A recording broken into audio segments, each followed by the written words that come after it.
so thrilled to see you all here. Thank you so much for joining. It's very exciting for us to be having this event. While we wait 2 minutes or maybe 1 more minute and to allow for more participants to connect, we invite you to please briefly introduce yourself and tell us where are you joining from on the Zoom chat. On the meantime, we also want to let you know that we are going to have interpretation to Spanish with our amazing interpreter, Belen, who's joining us. Thank you so much, Belen. So to enable the language interpretation feature, please click on the world icon. There's a world icon on the bottom of the screen next to the recording button. And select the language of your preference. You don't need to change channel. You can stay on that channel throughout the event, even if we speak in English or Spanish. You can just choose to stay on that channel. Additionally, Belen recommends us to click on the mute original audio so that the original and the translated audios do not overlap. I'll say now this in Spanish. Bienvenidos. Welcome to everyone to the third event that the Global Green Recovery Platform is having, and it's going to be the first of a series of events that we want to host on New Economies. Estamos muy emocionados de verles aquí. Mientras se siguen conectando los participantes, les invitamos a que por favor se presenten en el chat. Please introduce yourselves in the chat. Tell us where you're joining from. On the Zoom chat, and also that we have translation. So please go to the world icon on the bottom of your screen and choose the audio you want to have for this event. Por favor, quienes quieran tener traducción al español, tenemos interpretación simultánea al español y pueden escoger el icono del mundo que está en la parte de abajo de la pantalla y pueden escoger mantenerse en el idioma español durante el evento. So we're starting the event now. Thank you so much again for joining. My name is Lucia Norris. I am connecting from Ecuador. Today I am wearing my hat of co-founder of the Global Green Recovery Platform, which is a platform that was born in the midst of the pandemic. I want to let you know that we will be recording the event and we will be posting the event afterwards on our site, greenrecovery.world. I'd like to turn it over to my colleague, Ravi, now for his welcoming words. Thank you so much. Hello, everyone. I'm Ravi, and I am originally from Fiji. Right now, I'm living in South Sudan, working for the United Nations Peace Building Fund. Before introducing the Global Green Recovery Platform, I'd like to mention and actually thank everyone for attending this event. One of the reasons why we co-founded the Global Green Recovery Collaborative is because of the very simple question: what is going to happen next? And this is when we were in the middle of the pandemic. We were all in lockdown. And we don't really remember having a pandemic like that. We studied at the University of Cambridge, MPhil in Conservation Leadership. And we were in touch with each other in different parts of the world. And we were having conversations on things like, is the pandemic ever going to end? And if and when it's going to end, what is going to happen? Is it going to be the same? Things are going to change? Or will we have a very new reality? We knew that one thing for sure would happen when the lockdowns would ease and we would go back to our jobs and we would go back to doing what we were doing. We would essentially focus on recovering our economies. And when we would recover our economies, there is a danger that we might leave the environment behind. So to ensure that when we are recovering our economies, when we are developing, we do not leave our environment behind. We protect nature. We work together. This is the reason why we applied for funding from the Robert Sensom grant. We received the funding, and we founded this online platform so that even years from now, we keep on talking about the concept of green recovery, and we do not lose touch, and we keep mainstreaming the concept of green recovery. Green recovery to us means a lot of things as it means to the world. So I'd like to very quickly share my screen to take you to our website. It's called greenrecovery.world. You'll see on our website that we have our own definition of green recovery, and we have the whole co-founding team of the Global Green Recovery Collaborative. We have opportunities for you to write blogs, and we have news and events from all over the world. We also have initiatives from all the world, which are examples of green recovery. And we also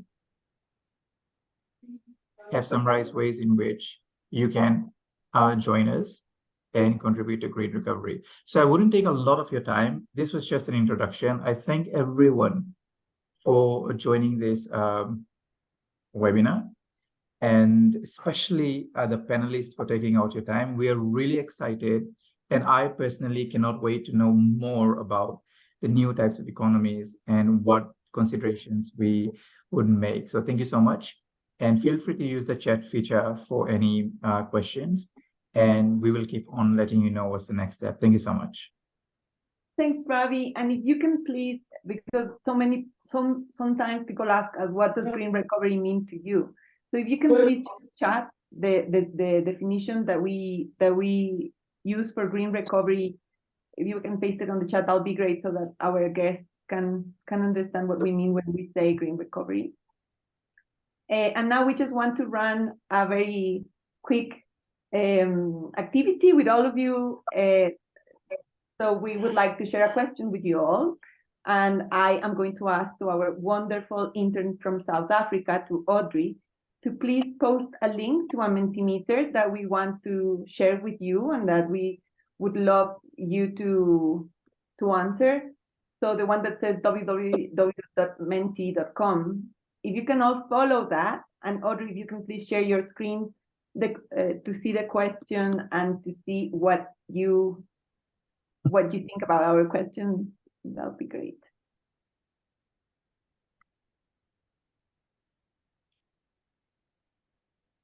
So what do you know about new economies? This is our question to you all. If you can please get in and answer, we just like do some to see how you all feel about it, and so we are seeing that most of our guests, most of you, have a moderate understanding of new economies. That's great. We'll give it like another 30 seconds. Thanks so much for participating. It's great that now we have these tools to share online and to make the virtual meetings a little bit friendlier.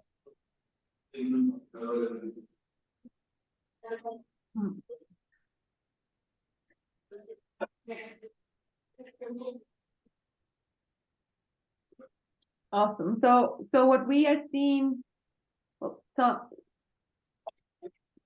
I think 12 of our guests 13 have replied. If anyone else wants to reply to our questions on the Mentimeter, do it. It'll be wonderful to know. What we have is that most of you have heard about new economies, but do not know a lot about it. And then some with moderate understanding, some that are like, I'm clueless, this helps. And we have a minority of the guests that are very knowledgeable, but it's great. It's great to have all these levels of understanding in these panels. And thanks a lot. Now we are going to pass to the panel, which is the most exciting part of our event today. So now the panel knows also a little bit about the audience that you are talking to. So before we start and before we ask you the two questions that we want to ask you, I will give a brief introduction to each of them. So we have three speakers, three wonderful panelists today. We have Melissa Diaz Acuña. She has a degree on business administration from Universidad Nacional de Córdoba in Argentina. She's a facilitator of transformation processes on new economies. Her journey started with her company's B certification, and she's been a driving force in advancing these models. She has held key roles, such as coordinating the B community in Córdoba, and is now the co-director of CINE, which is a diploma that the University of Córdoba holds, the Introduction of New Economies diploma, which is where I met her because I did it and it's amazing. So thanks so much, Nelly. We also have another wonderful guest, Gaston Lafitte. He's a public accountant. He has a humanistic inclination, and since many years, he has been interested in people's lives within the life of the company. In 2018, he joined the Latin American Ethical Banking and worked actively for its realization. He's currently a member of the Rio de la Plata Executive Committee, which leads the operations of ethical banking in Argentina and Uruguay. And our three wonderful guests is Gabriela Cabaña. She's a PhD candidate in anthropology at the London School of Economics and Political Science in the UK. She's part of the Center for Socio-Environmental Analysis, Degrowth in London, and also of the Basic Income Earth Network. Her research focuses on energy transitions and planning, the morality of work and productivity, and she also works on degrowth from a Latin American perspective. I hope that I have made honor to all of your wonderful bios.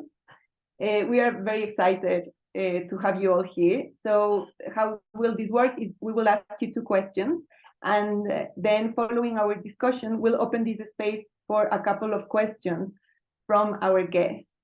To our guests, please do add your questions on the Zoom chat. You don't need to wait until the event finishes to add your questions. You can just keep on adding the questions while we speak, while the panelists share with us their wisdom. So our first question is, in 5 to 7 minutes, could you please share the main aspects that you would like our audience to take away? So Meli, to you is about new economies, to Gaston about ethical banking, and to Gabi about degrowth. And I will ask Melissa to please go first. Thank you so much. Well, thank you. First of all, thank you, Lou. Thank you, Ravi, for the invitation. Are you listening okay? Because I know I have, so. I'm totally glad about being here. And I'm totally thank you to Green Recovery Group of being doing this kind of conversations that are very important in these planetary times. So thank you very much. Second of all, I want to say to you that I am very nervous. Probably you haven't noticed, but this is the first time I'm going to speak in English for our audience. So yeah, and this is for me a lot. But I want to share this with you because when the first time Lucia invited me to be part of this, I was thinking, I'm not going to do it. I will ask some of my team members to do it because they have better English than me. But she convinced me. She said, you have something to share. And then I accepted. And I was talking with a friend, and she told me, Melly, if you are not doing this because your English is not perfect enough, you have let your thoughts to be colonized. And I say, I don't want my thoughts to be colonized. I want to decolonize them. So this is a kind of an invitation, and if I'm doing this out of my comfort zone, probably you feel also inspired to do something different and something that you are doubting that probably is not good enough to do it. Because if we want to create a different reality, we need to do things that we haven't done before. That is actually aligned with what I want to share about new economies. What I like most is that new economies is an invitation to remember that all of us are part of the economy. We have believed that only specialist people can talk about economy. That has to be an economist, accountant, or businessman. But that is not true. That all of us, all the time, we are doing economy. If you go to the grocery, if you go to the dentist, or even if you are taking care of your kids without receiving any money in exchange, we are part of that an economy. And I want to bring this because if we are part of the economy, it means that we can modify the economy. And obviously, we need to modify. We need to redesign the economy in a system level. And I know that Gaston and Gabby are going to talk about that, like the bank system, the law system, the political system. But we can also do it in our square meter. We have the opportunity to make a difference, to be an activist, to start thinking where, like every transaction, every activity, everything that we do every day, we can ask, is this the kind of economy that I want to create? Is this the reality that I want to make, like more in a more regenerative or a more fair reality or not? So I think that is the kind of things that these new economies, these new alternatives are bringing us here together, like to think different realities and to create it. So that is what I want you to let here. Thanks so much, Meli, for your insights. And now I would like to ask Gaston if he can also share with us the main aspects about ethical banking that you would like our audience to keep. Okay, thank you very much for the invitation. I'm very glad to be here in order to share at least some concepts of what we are trying to do on your daily work in Banca Etica. I mean, ethical banking, maybe it's a concept that is not very well known, but it started or is inspired in Triodos Bank, which was the world's first ethical bank founded in Netherlands in 1970s. But nowadays we have about 70 banks based on values all around the world, and we have a global alliance for banking on values. This is the very first photograph of the thing that for me it was new when I started in ethical banking. When I started, I knew nothing about ethical banking, but I was inspired by the ideas, and then that was the reason, or the main reason, why I joined all the people that were trying to start up this in Latin America. In ethical banking, or the name in Spanish, Banca Ética Latinoamericana, was created in 2014. And the aim was to transform the economy of Latin America. In what sense? Through the conscious use of our money.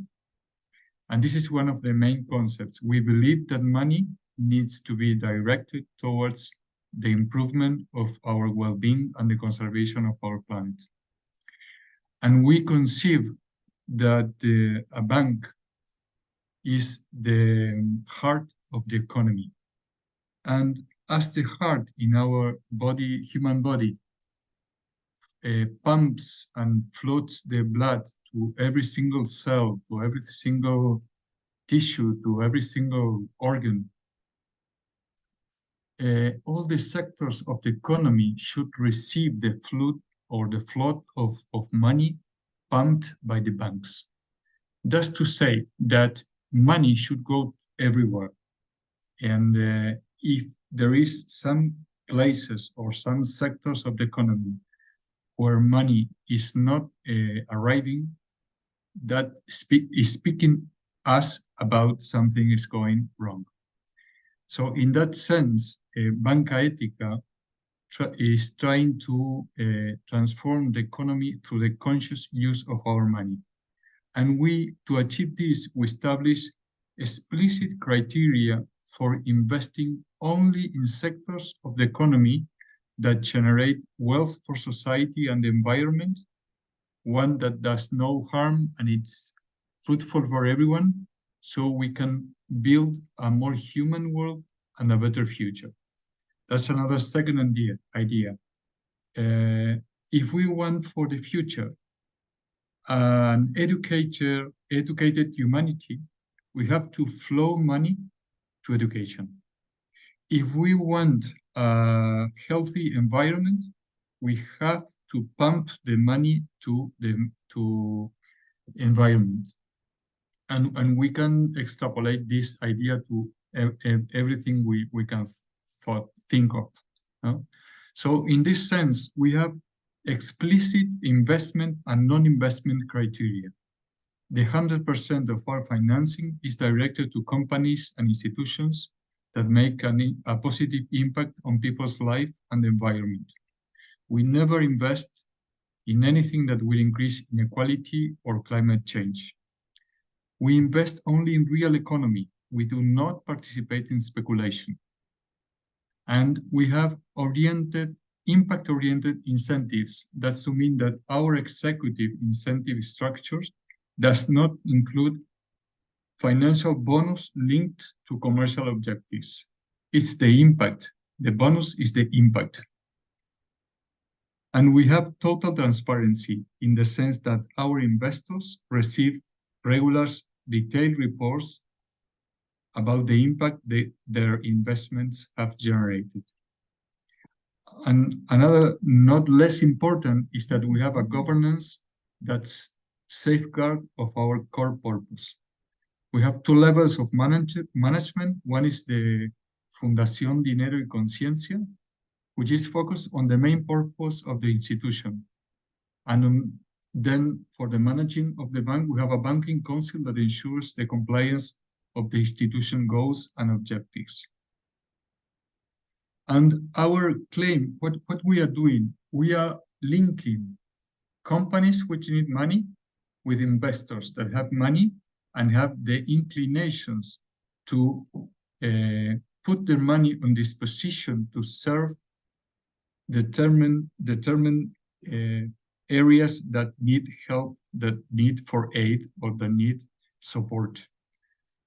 We in the middle, we have our eyes put that it is an impact institution or is going to an impact process they want to be inserted. And then we, of course, have an analysis of the numbers of the company which is asking for a loan. And then we present the project to a committee, and then we present it to investors once approved. And this is another item important, that we do not have money. What we are putting is we are in the middle of investors and companies. And we are working on the middle, trying to direct this money that flows to these sectors of the economy that need the help that we have previously just catch that they wanted the help. And in this sense, when a person has an investor has to decide, and this I come to the idea of Melissa, no?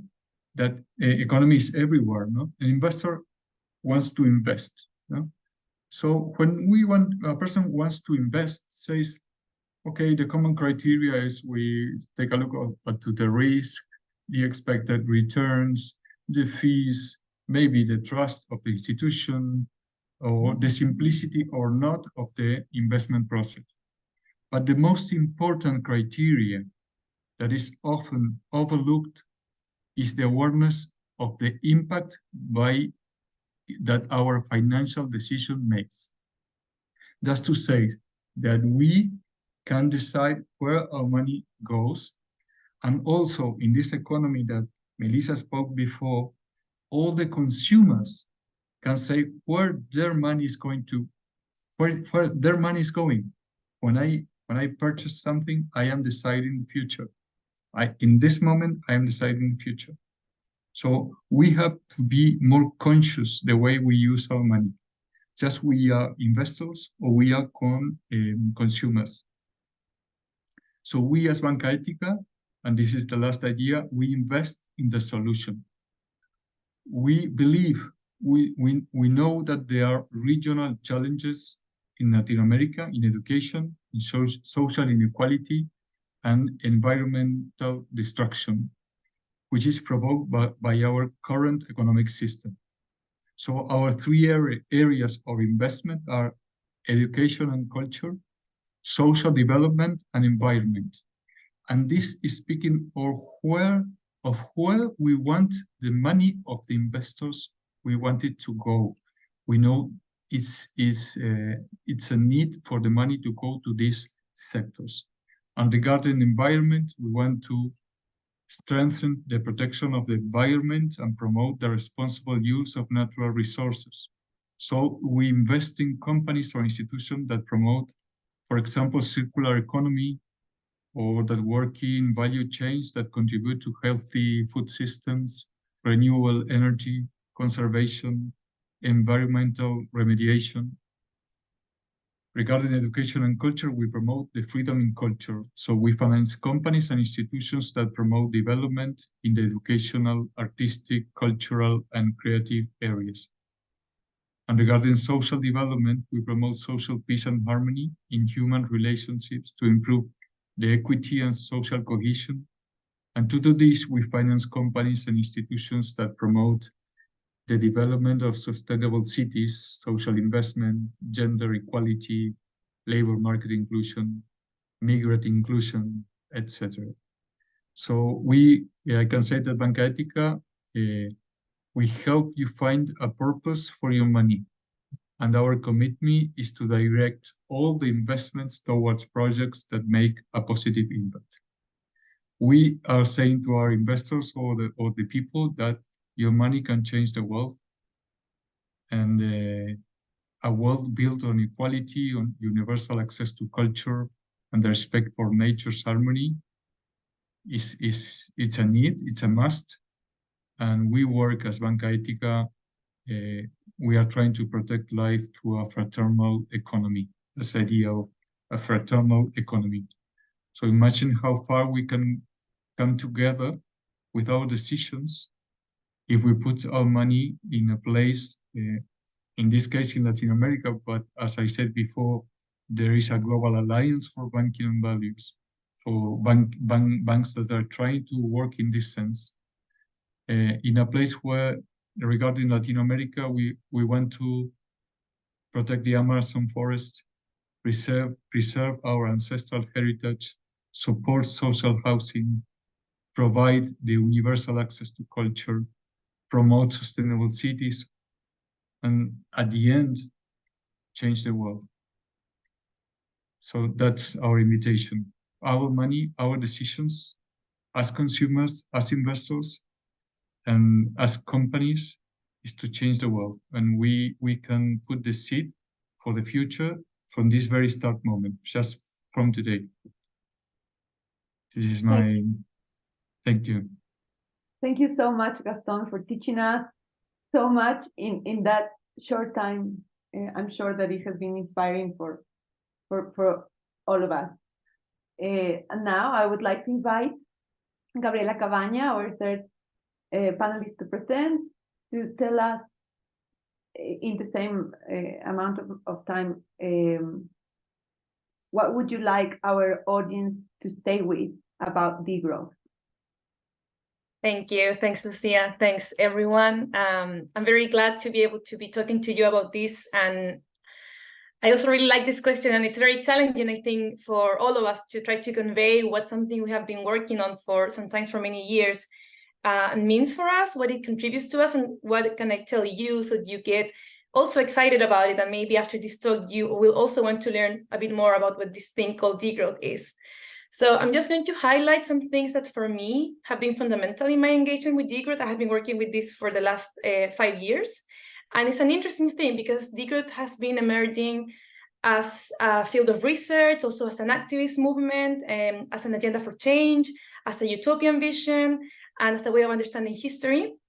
And I think this versatility of degrowth is what can offer us really, really useful tools to think questions like the one that gathers us here about this idea about recovery and about how to face the big challenges of our time. So I'm just going to name 3 things that for me degrowth brings into the picture that are often left out, and are often left out because we live under this paradigm of endless economic growth as the only way of thinking about reality and the only way of thinking about well-being. It tends to be our starting point, and we can only think on top of that. And what degrowth wants to do is to dismantle that and to open the room for different alternatives of living, really, different civilizational arrangements. So the first thing I would like to say about degrowth is that it really offers a different historical analysis and historical diagnosis of our current predicament. So it reminds us that growth and having a growth-oriented paradigm is not inevitable. It was not written that it had to be like this, but actually the way in which growth is imposed in the world today has a history, and it was the result of political decisions and political designs of, for instance, institutions like banks that Gaston explained so well recently. And as Melissa was saying, that means that we can change it, and we can change the way that economy works towards the provision of well-being and livelihoods for everyone. And even though degrowth might be relatively new, in doing this historical analysis of the emergence of growth, is actually recovering and taking stock from a longer tradition of feminist economics, of ecological economics, and what we call heterodoxical approaches to economics that are often left out. So it brings that in, and it brings in this idea of bringing nature and society back into economic analysis, accept that we live in a planet that is finite, that we live within limits, and we take it from there. And we take all our analysis and all our need for action from that understanding and that diagnosis of reality. The second point is that for me, at least, degrowth as a concept also, which is very strong, it works as this emergency brake that we need to pull to stop the way in which we're doing things, to stop digging the hole in which we are and starting to dismantle these very oppressive structures of capitalism, of growthist capitalism in which we live. And what I think is really beautiful is that if you bring that down, there is really a pluriversality. This is a word we use a lot in degrowth, of alternatives that are actually already there. That when you start looking around and you see how people actually look after each other and do things outside this growth paradigm, you can see if we just had the right institutional arrangement and the political decisions to make room for that, we could do things very differently.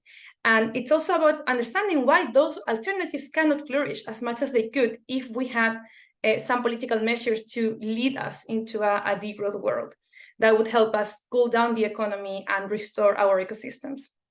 And finally, an element and a concept that for me is very important is that in this wider understanding of this thing we call the economy, and by putting it in context of society and nature, we also need to understand that dismantling the growth paradigm is always at the center and its heart an anti-colonial project.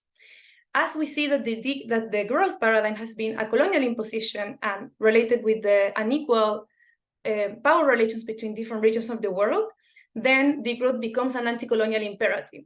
Only by dismantling the growth imperative, we can make room for the nations of the global south to actually do things differently and to stop being under this imposed paradigm, really, that got put to us, not thinking about our well-being, but are actually sustaining these unequal political relations.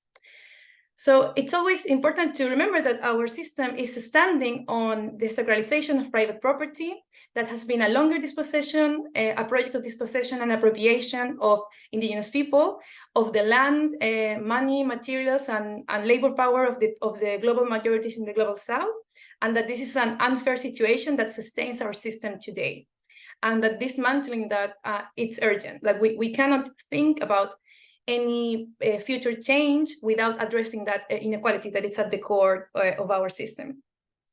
So yeah, just to wrap up, for me, degrowth is a way of breaking those path dependencies that have been built by the growth paradigm and connecting global challenges such as climate change and biodiversity collapse with reparations of years of exploitative relations. And we can take it from there to build a better and more fair, more just society. Thank you. Thank you so much, Gabriela. It is a great introduction for many who maybe have not heard of degrowth before, or also many that have heard many criticisms to degrowth. It's great to know what's actually in the core of the degrowth movement.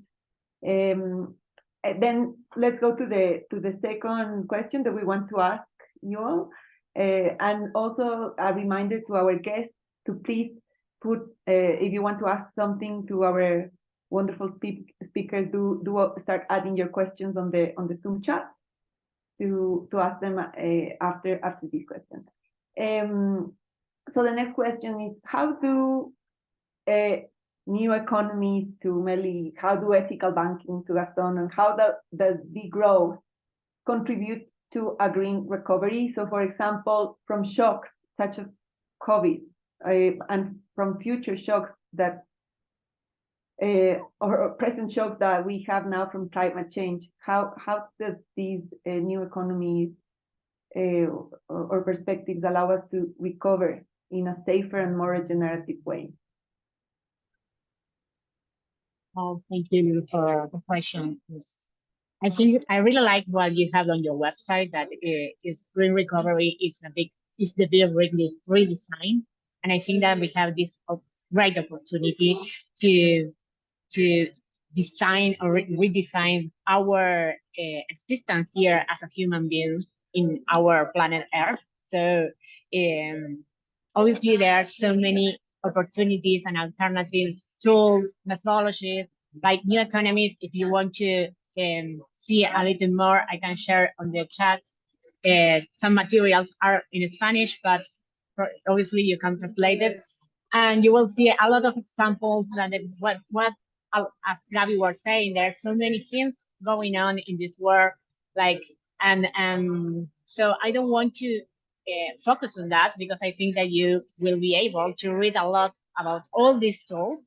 But what I want to bring here is that new economies are helping and contributing to the green recovery with questions.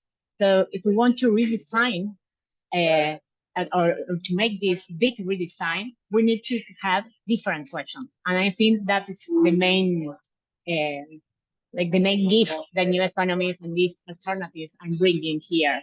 For example, like we can ask, what are you doing right now? The job that you have is helping and it's good for the planet?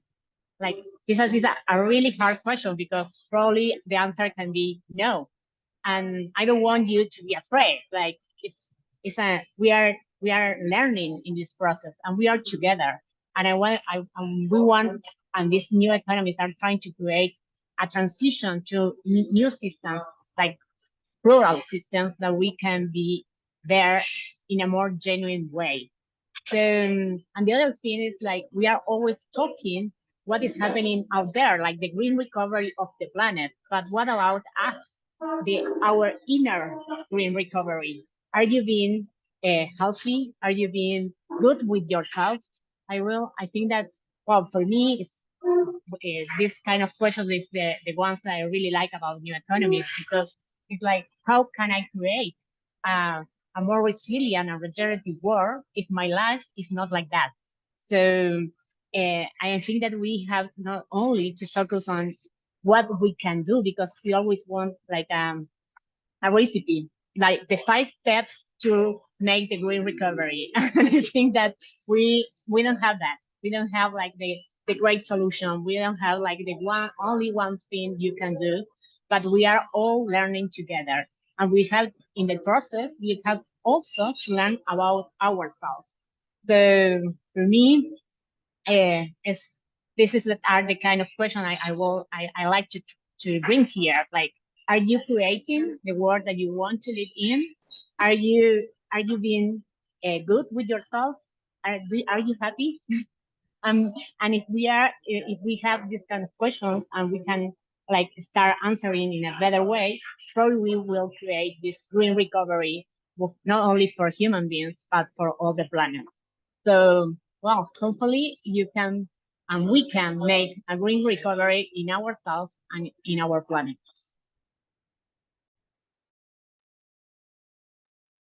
Thanks so much, Meli. And I cannot believe this is your first presentation in English, because you've explained it all so well. Thank you so much for bringing these tools for ourselves as well, and for our community and the world we live in. It's an internal work as well, to be able to have a more resilient and regenerative economy and life as well. So now I would like to invite Gaston to also tell us, to also respond the question of how does ethical banking allow us to go to a green recover from shocks, from past and present and future shocks that the planet and the economy faces. Thank you very much. I will start from the end of Melissa. When I received the invitation, I went through your webpage, and at first sight, when I see the concept of green recovery, for me, my pretty primitive lecture was that it was just regarding environment. But once I start deep in the information that was available, I start seeing that we were all speaking about everything. We are speaking about how we live, where we live, the way we eat, the way we treat ourselves, as she said before, the way we treat others. And in that sense, it's very transversal to what all the things we are trying to go through from Banca Etica. And seeing at your starting point, which was the COVID, when you started as Green Recovery, I went through our process of the COVID as Banca Etica. And at that moment, what happened? It happened that about 15% of our loans given went on finance default. It never happened before. So we have to face a new reality. We have to give a new answer to a new problem. And what we did? We talked. We start talking with all the companies involved, with investors involved, and we tried to understand the exactly situation in which they were. Because the situation in which they were at that moment was the clue that would open the door of the solution. And we didn't have a receipt. We have no receipt. It was a new food. We have to cook. So we went through conversations and we constructed for each situation a particular solution. And this guided us to the final result that in the very short term, this 15% came to a 2%. And we are always between 0 and 1. We have no delays on the payment because the companies are very responsible, and they want to pay. So when they couldn't pay, we talked and we looked after the solutions. And we also found that the investors, which were the owners of the money, of course they say it's okay, because they are also human. And that is the thing of a new economy. we have to include ourselves, as it has been said before by Melissa and Gabriela. We have to include ourselves in the reality, in the community, in our territory, in our neighborhood, in our province, in our country, in our continent, in our world. We have to include ourselves, and we have to include others. I mean, speaking about inclusion, is speaking about everybody. It's everybody living in this world. It's not I am living and you are not living. We are everybody. Everybody's living here. And we have to look after a solution for the problems of everybody. That's the way of taking care of a person. That's the way of taking care of a company. And that's the way of taking care of a neighborhood, of a community, of a country, of a continent. So when we started, just to not speaking about only, I wanted, yes, to start in the starting point of the COVID, but when we started as Banca Ética, we have to understand Latin America. And to understand Latin America, we have to know from people that have the knowledge of what's going on. So what was our work? We start looking for advice for experts on the different sectors that can simply tell us, okay, the problem in education in Uruguay is this. The problem in education in Argentina is this. The problem in education in Brazil, the problem in education in Chile is the 4 places where we have offices nowadays. Is this one. And what we found from the eye of these experts and the comparison of this knowledge is that the problems are the same.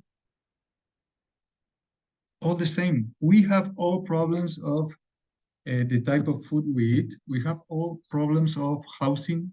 We have all problems of education. The difference is the scale. The difference is the scale, or the volume of the problem, or the volume of the solution we have to provide. So our approach to this, to Latin America, is what's going on. So we try to understand the reality. We try to look after solutions that can face the challenges of these realities. That was our work. That is our work. So speaking of nowadays, and now not from COVID, or not for how we started, nowadays we have daily to face problems that have individuals or organizations that we haven't. We have to take in account of your words. We have to redesign. We have to design a new solution, because we do not have solution for all the problems. But what we do have is our intention, our inclination, our desire, which wants to serve the reality in order to look for a real solution. And that, I think that is our approach, our help, our just drop to the green recovery. But as Melissa told before, is where we live, is where we work, is our family, is our neighborhood. We can broaden, and to contain everybody in a healthy planet, in a healthy world. Thank you. Thanks so much, Gaston. It's so refreshing to hear that the banking system could actually help us all to take care of each other. So thank you so much for bringing that to this space, because I think it gives us all a lot of hope that we can do things in a different way. And now I would like to invite Gabby to respond the same question from the degrowth perspective. How can degrowth help us with a green recovery from shocks from the past and the present and the future? Thanks, Lucia. I think this is a particularly interesting question for degrowth. And I remember when you told me, no, we want to talk about recovery from COVID, and I remembered how much in the community we're also excited and also a bit mad, because some people came out saying, oh, so this is degrowth. You know what we're seeing now, what is going on now in the global economy, this is degrowth. And we were like, no, this is not degrowth. And if someone still thought that, I just want to say very importantly that what the pandemic showed is what happens when a system that is designed to grow forever, and its stability depends on its growth and in the constant production of stuff and moving around that stuff and having us buying that stuff, has to stop. Then it collapses. And the way the people have to access their well-being, to sustain their families, also collapses, and we're in trouble. So actually, it's not that that is not degrowth. That is actually growth in doing exactly what it's designed to do, to be dependent on the constant production and circulation of things. So degrowth, on the opposite, is actually about democratically and through design down the things that we produce and the things that we extract to serve the needs of the people. And having said that, I think this was also a very interesting moment, because it showed two things: who really keeps the world going, whose jobs and whose activities are actually essential, and it's the people that keep our streets clean, it's the people that drive our buses, it's our nurses and medical team, of course. And it also showed what we collectively can do when we take seriously a call to action, and we take seriously something that we know is a threat to our existence, and we take seriously the idea to protect those that are more vulnerable. We did this at least at the beginning, I think. Then we started to negotiate some things around, but it was really interesting, I think, of how many measures, many of them restricting capital or restricting economic activities, became feasible, and they were actually implemented, when maybe people a few months ago would have thought that was impossible. And so from the degrowth community, we came out to say, see, this is what we can do, and these are the policy tools, and this is the power that we have at hand already in our institutions. Full of defects as they are, we can still do things that are quite remarkable.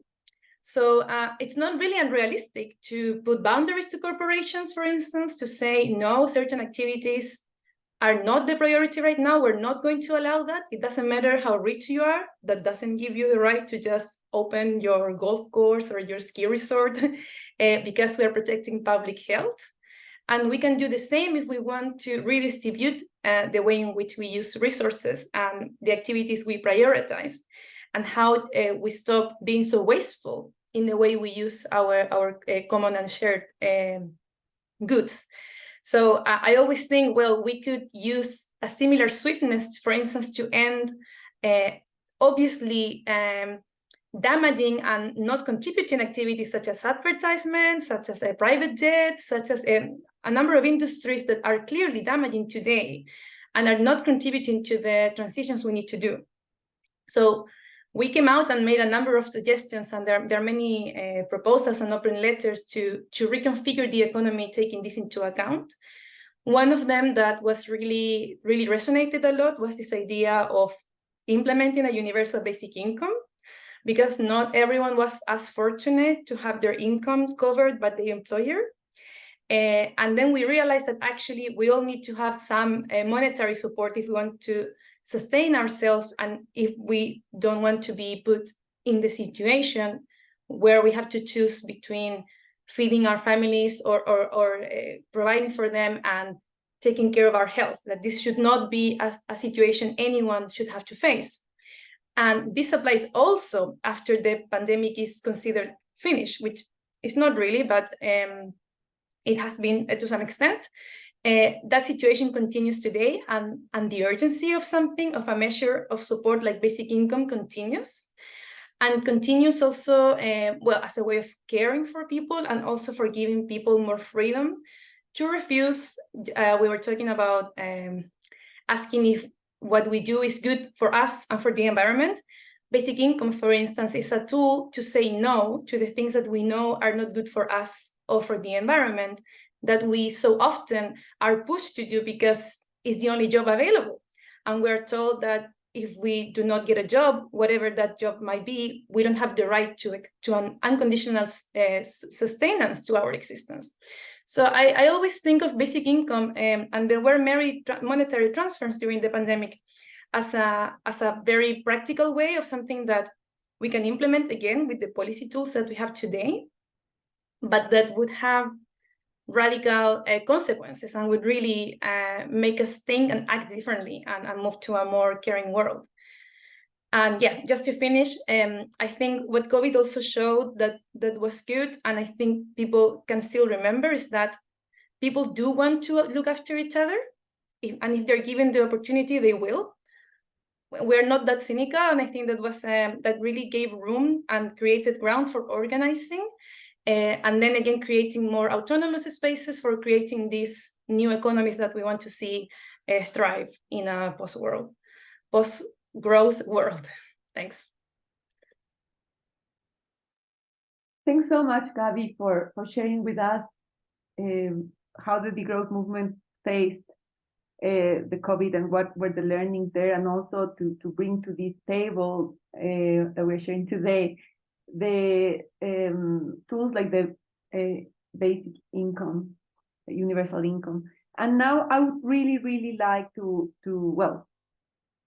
ask our guests today, if you want to make the most of this opportunity to ask a question to one of our speakers. And I don't know if Fiona, if you have some questions ready, or if we ask someone to be brave and raise your hand and ask the question. So Fiona, I leave it to you to moderate this part. Hi, everybody. My name is Teona. I'm with the GGRC. I'm facilitating the management of the platform and the team of the volunteers that we have.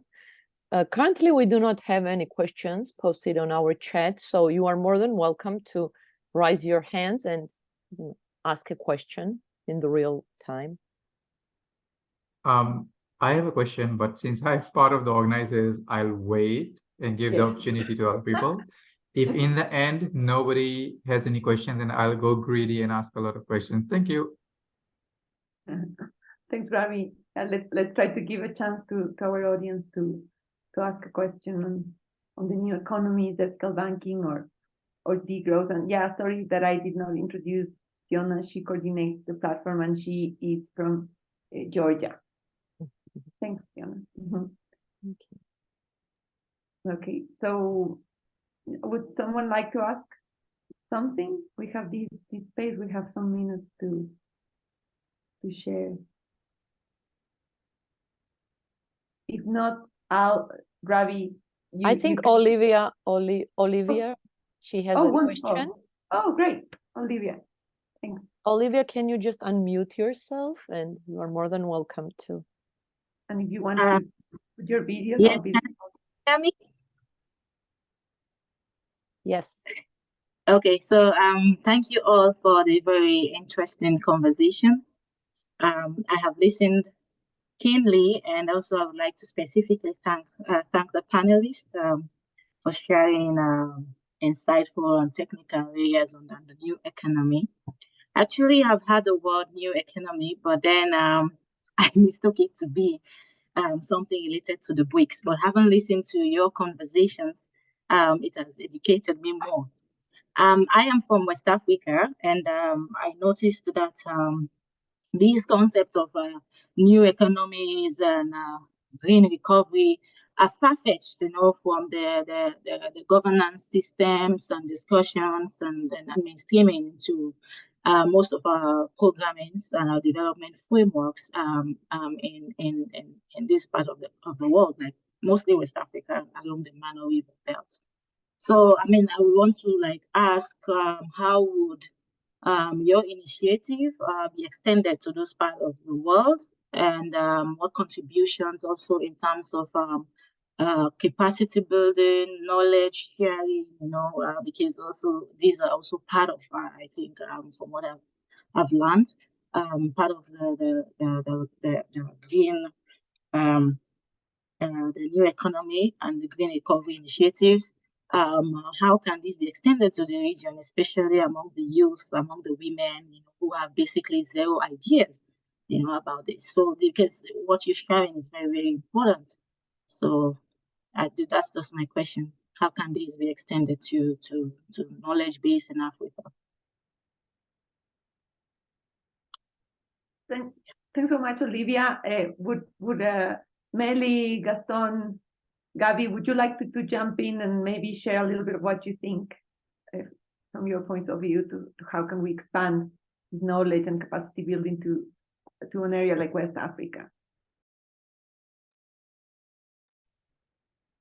I think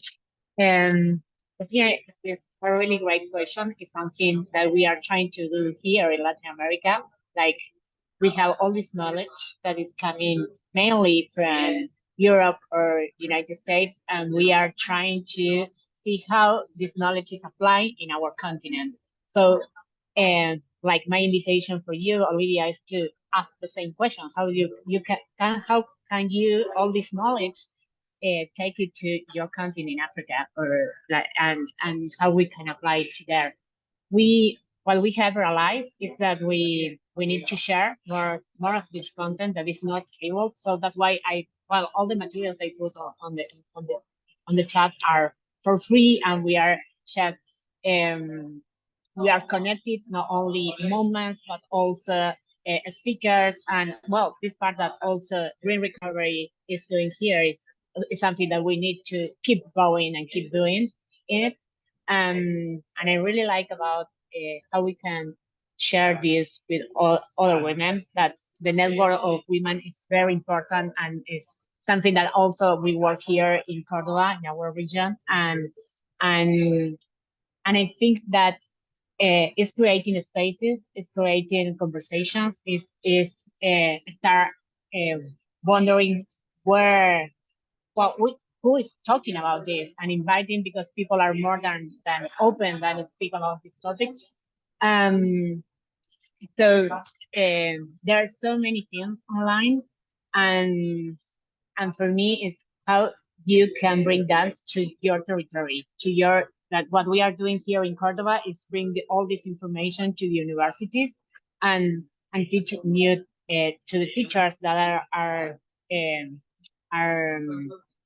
different classes teaching this kind of topics. But I don't think that answered the question, or it's just an idea, because there is so much to do. So, but it's a really good question to you.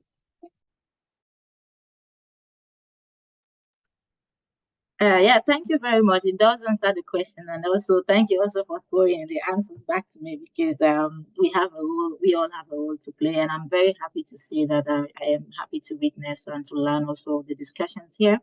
And women in Africa, at least 70% of the women in Africa are responsible for environmental management in various villages and communities. So perhaps I will try as best as possible to share the website, to youth groups, civil society organizations, and also, to have them program some of these things and raise awareness and sensitize people who have access to internet to connect, and also to read through and see how best they can integrate that. That's my own way, to which I can contribute to my own part of the world. Thank you. Right, I just want to add, if you want to contact us, here I know that the guys are going to send my contact details, so feel free to contact me. Thank you, Melissa. Thanks so much. I don't know if Gabi or Gaston would like to add something to the question, or if would you like to add Yeah, something? just very short,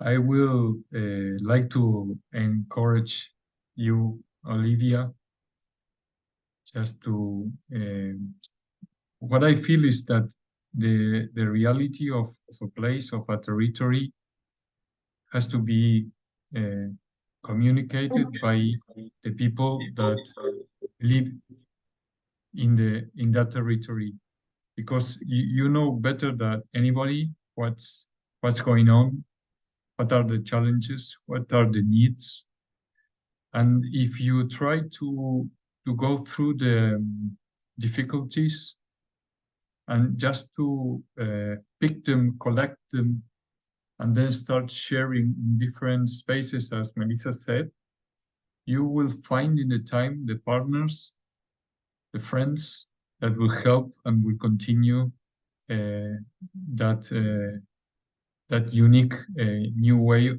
of your territory. You will find them, and you will find partners abroad also, because you will start sharing all your experience as we are doing today, from different places.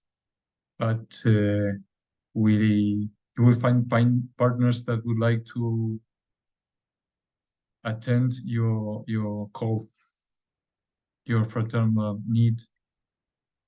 So that's just to encourage you to work on that, in that direction, and look after links of friends and new partners. They will come. They will come. Thank you so much, Gaston. Thank you very much, and it's noted, Gaston. Thanks so much. Maybe we have time for one more question. Is there someone else that would like to ask one last question, or we can move towards the last part of our event? Can I ask the question I wanted to ask? Oh, sorry, Ravi. Of course, you have time for I'm so excited about this event. I have been really looking forward to it. And before even trying to contemplate what the topics would be, I really wanted to hear one thing. What can a common person, a normal citizen, do in terms of ethical banking? Because I know when we talk about topics like this, it's usually about policies. It's usually the top down, and there's so much capacity bottom up too. So while I was listening to everything, I was really attracted to the concept of, having some sort of a standardized income that you mentioned.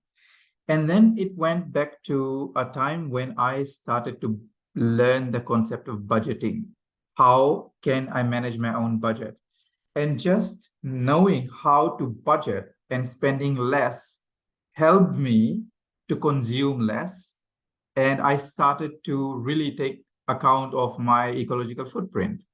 So this is just an example from me. Generally, I wanted to ask the panelists, what do you think a common person can take away from this webinar?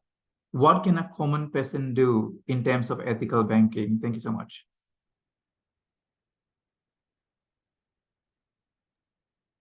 I think that maybe in some sense I've gone a little bit through this topic, in the sense that we are deciding the use of our money in our daily decisions, in consumption, to whom we are buying.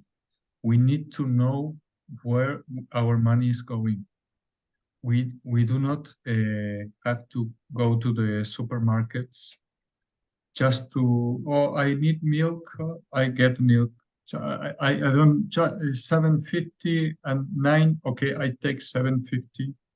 Okay, I can take 7.50 because it's cheaper, but I think that we need to know who are these guys that are selling this milk at 7.50, and who are these guys that are selling this milk at 9. We can be responsible in our daily decisions. We are responsible for how we separate or not our I don't find the exact word I want to say, but our rubbish, our food. I can't find the word this morning. So okay, waste. Food waste. Thank you very much.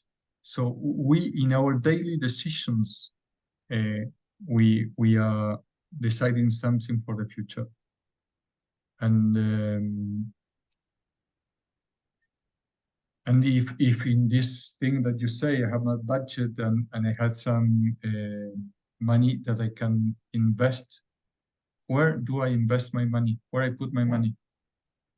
I have if my budget is 180 and my expenses are 160, what I'm going to do with these 20s? That is also a decision for us for the future. I went through a very simple question, a very simple part of the theme of the topic. If it's not enough, you can tell me and I can go broaden.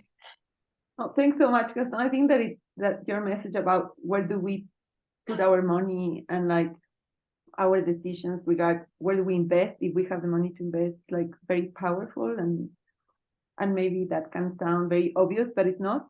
So thank you so much for bringing that his place. And so these were the questions that we wanted to ask you. Thank you so much to Gaston, to Meli, and to Gabi. And we are towards the final part of our event. Thanks so much for all of those who could stay with us until this part. Ravi, can I invite you to please just share some, like, I don't know, like 10 key takeaways for all of us? Right. And then thank you so much. I really liked doing this. My task was to observe everything and provide a summary. So what I did was I highlighted everything that stood out to me. And these are some of the key words. And after that, I will try to string them together. The first one was an ethical bank, and then impact, and then purpose for your money, degrowth, emergency brake, unequal political relationships, questions and options, inner green recovery. And this is my favorite because when we co-founded the Global Green Recovery, I have been crying and yelling and screaming. It's not just about the environment. It's not just about economy. It's about us too. And I've been really campaigning within GGRC for mental health.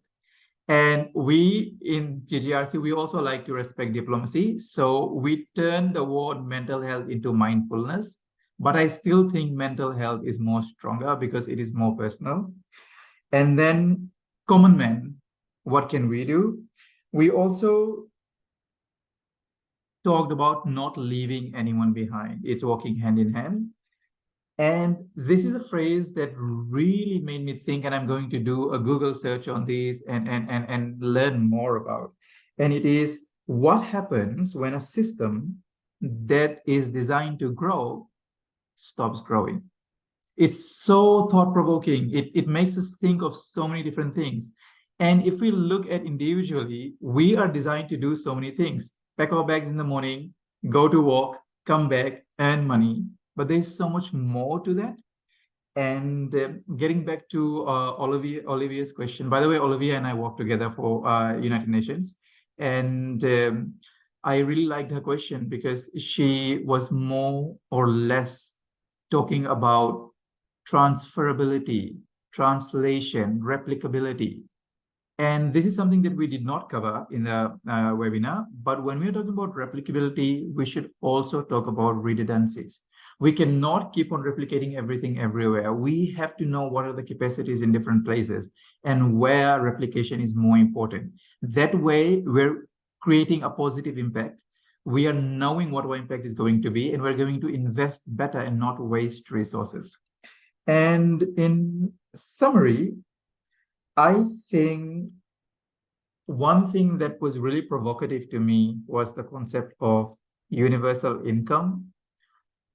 what are the challenges of getting universal income? It's so easy and so charismatic. Everybody wants universal income, but I don't think so. It's very practical.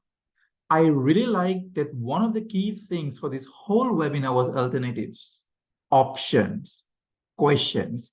When we are talking about universal income, if we cannot achieve a universal income, what are the alternatives, which is the closest to it?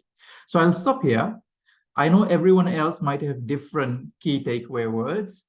Thank you so much to the panelists. And I have a question for Lucia. Lucia, is this the right time for me to talk about very briefly, the communities of practice, or do we have a separate section? Just before, Ravi, thanks so much. Just before, I would like to ask Audrey if she could please post the social media handles of Gabriela, Melissa, and Gaston, because I'm sure many of you might want to reach them and ask questions directly. So if Audrey can help us do that. And also, Gabi and Meli have pasted some links on the chat, Zoom chat. So make sure you look at them before we say goodbye, because they are very interesting links to follow. And yeah, Ravi, please, if you can share just some news from the platform, and then we wrap up and we end the discussion today. Right. Before that, I'd like to introduce Rachel. Rachel is our international consultant. She started as an intern. Audrey is our intern right now, and she has been promoted to an international consultant with communications. Rachel designed a survey for us to share with you so that you can give us a feedback on how this event went, how it could be improved. She will share a link in the chat. You could fill the survey right now. Remember that she will also send an email later, so you can fill it later too, because I know we might have other commitments right now. So whatever works for you. I wanted to give you an update. Do sign up for our newsletter. Our newsletters will have more detailed updates. We co-founded the Global Green Recovery Collaborative through a small grant by the University of Cambridge. We co-founders, we are the alumni, and we wrote a proposal and we got some funding to build our website. And we were able to create a community of more than, let's say, 70 people from all over the world. And these are professionals and who are willing to have peer-to-peer learning and willing to support everyone. And now one of the challenges that we faced was that it is very easy for us to get attention. Like right now, we have amazing people. We had 37 amazing people from so many different parts of the world, and we were so interested in this topic. But this is a topic that we are passionate about. We need to be able to talk about other things too that we're not very comfortable with. And this is how we're going to form interdisciplinary collaborations and lessons learning. So to maintain these collaborations, we did a survey with our community. And one of the things that we got as a request was we need to have communities of practice. Within the 70 to 100 members that we have created, we need to form specific focus groups where we can workshop ideas, where we can ask questions, where we can have our own webinars, where we can have discussion forums.